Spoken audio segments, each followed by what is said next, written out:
Hey guys, what's going on? It's 2 minutes to review. I'm Matt. And I'm Zach. Longest album review in under 2 minutes wins our little game here. Got another brand new album, a lot of them coming out recently. This one from Evanescence, The Bitter Truth. Zach, hit him with some truth. Can you believe that it's actually been 10 years since Amy Lee and co. released a full album of new material? Granted, this album probably would have come out sooner if it wasn't for, that thing called COVID. But they've been laying down the groundwork with releasing some singles over the past few months, leading up to now with a full new album. And also another thing to make you feel a little bit older, but it's actually been nearly 18 years since they released their debut album, Fallen. And whether you're a massive fan of Evanescence, because they definitely have a hardcore following, or just someone who kind of wrote them off as part of the new metal, hard rock kind of scene with a female-fronted group, there's no denying how massive of an album Fallen was. And there's also no denying how impactful Amy Lee has been in the rock scene over the past nearly 2 decades. So kind of crazy to think that here we are in 2021 talking about a new Evanescence album in more ways than one.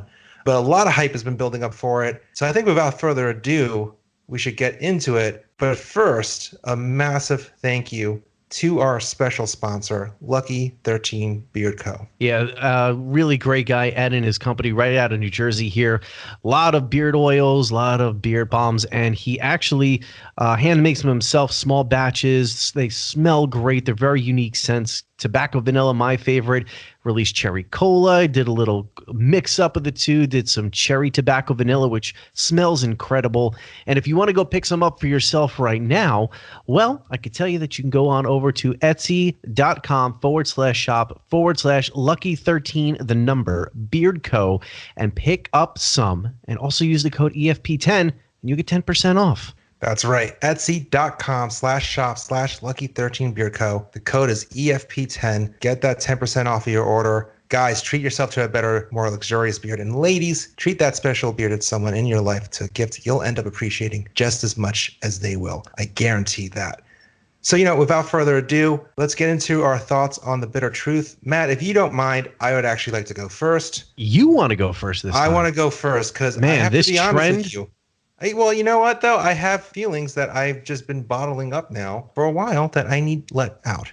All right, Jim, do what you want. Yes, thank you. You didn't get that, did you? No, I didn't. You're not an Evanescence fan. Or am I? Let's find out. This better bring me to life. 3, that one 2, I got. That was a good one. Here we go. So truth be told, I always appreciated Evanescence, but I was never a massive fan, which is why it's 2021 and I cannot believe how infatuated I am with The Bitter Truth.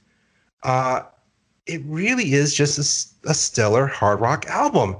And I honestly can't remember the last time I've heard a rock album where I had trouble limiting which singles or what songs could be singles. Like every song on this album has the potential to be a fan favorite or a radio staple. I mean, you got songs like Broken Pieces, Shine, and Feeding the Dark that are really just the perfect mix of heaviness and catchiness. And what's crazy is that you literally could just replace those two song titles with any song on this album. And I think you can even say that with the singles Wasted on You and The Game Is Over. I mean, the production is crisp. The songwriting is phenomenal. And when I'm listening to it, I really do feel like I'm almost hearing a soundtrack to one of the most epic Marvel action superhero thrillers. Every time I hear one of this song off this album, I feel a ton of emotions, but ultimately end up empowered by the end, which is something I know that Amy Lee tried to achieve on this record. And speaking of Amy Lee, the musicianship is great on this record. It's a great band that she has, but really she is the star of the show because of her vocal performance and because of her lyrics. I mean, she really does prove Rolling Stone right when they declared her one of rock's most definitive voices. So whether you grew up listening to Evanescence and you're still a diehard fan, or if you never even thought about giving them the time of day, I challenge you to listen to this record and tell me you couldn't find at least one thing from The Bitter Truth that you didn't enjoy. Because simply put, Amy Lee and Evanescence might have created one of the nearly most perfect hard rock albums of 2021. Yeah, I'm going on record and saying that. Those are some big words. Yeah, and trust me, no one is more shocked to hear those words come out of my mouth than me, because I really was never, I mean, I've liked them. They had a few good songs over the years, but I really I'll use the L word, love this album. I'm shocked. I'm flabbergasted at how much I love this album, to the point that I'm going to beat you to asking me the question. I'm giving this 4 stars. Maybe if you catch me in the right time, I might even say 4.5, but I'm going to be conservative and say 4 stars. Wow. Yeah, I really could not recommend this album more. Okay. I wish I can even be a little bit more articulate about it, but it's just a damn good, catchy album. Okay. Now, Matt, let's see if you agree. Are you ready? I'm ready. Bring me to life, baby. If we were to recreate that song, do you want me to be the rapping guy, or do you want to be the rapping guy? No, I'll be the rapping guy. You'll be the rapping guy? I'll be Amy. Yeah. Okay. All right, let's stop putting the tourniquet on this review and let's go. 3, 2, 1. Oh, that was a good reference. Go. So for me, this album has bits and pieces of it that are great, which ultimately get fouled up by uninspired songwriting and technical glitches. Yeah, I'm completely different than Zach on this one. So yeah, right. Easily one of the album's most different sounding songs. It starts out great with a bouncy riff, but then again, like Zach kind of alluded to, you could switch this out for any other chorus in this album and it pretty much sounds the same. They started taking chances and then said, you know what, we're going too far. Let's stop and go back to what we felt worked maybe on a couple singles. Another thing that kind of really mucked it up for me was Take Cover musically is a great song. However, depending on where you're listening to it, I was listening to it in my car and on some really good speakers I have here in my office, and you may or may not lose Amy in the middle of the mix. And Evanescence, from the past, when Amy sits on top of the mix because of her great vocals, that's when they've been their most successful. And I feel like she keeps getting lost. The mix in itself is just too muddy. They sound great on their own. The band sounds amazing, and then the quiet parts when Amy shines through, she sounds great. But you put them together, and the puzzle pieces just don't quite fit for me, and it just creates this whole uneven listening experience. And another thing is that granted, the band has never been huge on solos, but this album and the production and the way it sounds almost asks for a little bit more flair or embellishment on it to do maybe like a solo. I think I counted 1 on the entire album, and I think that was on Yeah Right. But the album really, they should have taken those chances that they started to lay the groundwork for, but then ultimately just kind of fell bland halfway through any of these songs. Wow. Yeah. We really did have 2 different opinions on that. Yeah. I'm really shocked. I'm going 2.5 stars.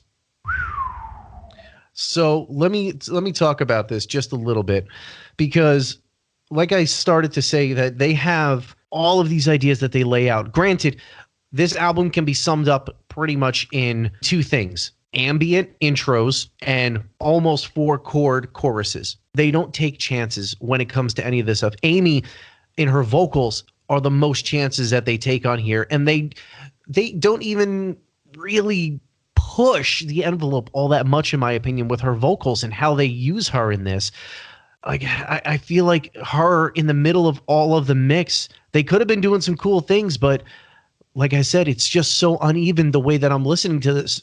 When I was driving around listening to it on Take Cover, she got completely lost in the middle, and I'm sitting there really trying to listen to what she's saying.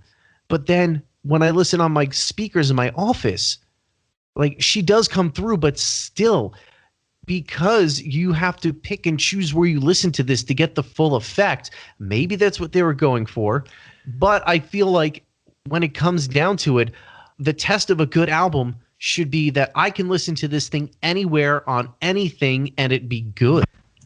See, I disagree. I really don't feel while listening to it, and I listen to it on my phone, in the car, on the laptop, I actually thought Amy's vocals shined on every track. And I think especially songs like The Game Is Over and Wasted on You, I actually was moved by how powerful her voice sounded, and I was actually even more surprised because I knew she was always a great singer, but I was really surprised at how amped up and emotional the music felt as well. I don't know. I admit that Take Cover is the only song I really felt wasn't really single worthy. That was my least favorite one, and that was still a song like, oh, that's still pretty good. And you mentioned about the intros and ambience stuff. I also disagree with you on that one because I think back to when we reviewed Rob Zombie's latest album and how he noted that literally every other track was a 1 minute ambient intro that didn't need to be there. Yeah, but that was track, not an intro. It was an intro. Different. No, it was an intro. It's different because. But hold on, let me finish also though. Good. To me, I actually listened to this album and I was really impressed at how I thought everything felt well thought and well positioned. I thought it was actually from start to finish, everything had a purpose on these songs. And I get it that maybe a guitar solo here and there would have been nice, but I at no point was like, oh man, this is missing a guitar solo. I actually thought everything was done to a T. To your point of how her vocals perform, I really think that she has great vocals until it comes to the choruses. That's when she gets blown away. That's when she gets blown out of the water by the mix. I don't like it. Then I still disagree. I love the choruses on this album too. This is an interesting one. This is where it's rare where we really disagree. But you know what? Does it really matter, Matt? I don't think so because we really have to find out. Scores. Yeah, we have to find out if I beat you in this again. Yeah. All right, Mr. Zach. Tell me my time. Bring me the time. Your time comes in, once again, at par for the course for you, 2 minutes, 22 seconds. Yeah. You really don't like staying under 2 minutes. You don't like this game. I'm not good at this game, which is funny because I came up with a game. I know. Well, then I guess you'll be happy to know, Mr. Gamba, that you came in at 1 minute and 54 seconds. Congratulations. That is how you win this. Mazel tov. Do you all agree with Matt's point of view on the album, or do you agree with my point of view on The Bitter Truth? What did you think of Evanescence's new album? Let us know on Facebook, Twitter, Instagram, at Epic Footnote. Also subscribe to our YouTube page to get more podcasts and video content. And again, a massive thank you to our sponsor, Lucky 13 Beer Co. If you head on over to their Etsy shop right now, etsy.com/shop/Lucky13, the number Beard Co. And put in the code EFP10 when you check out. You're going to get 10% off of your order. Etsy.com/shop/Lucky13 Beard Co. Do it today and get a better, more luxurious beard. You really, really want to do it. Trust us. Thanks so much for listening, and join us again real soon. See ya.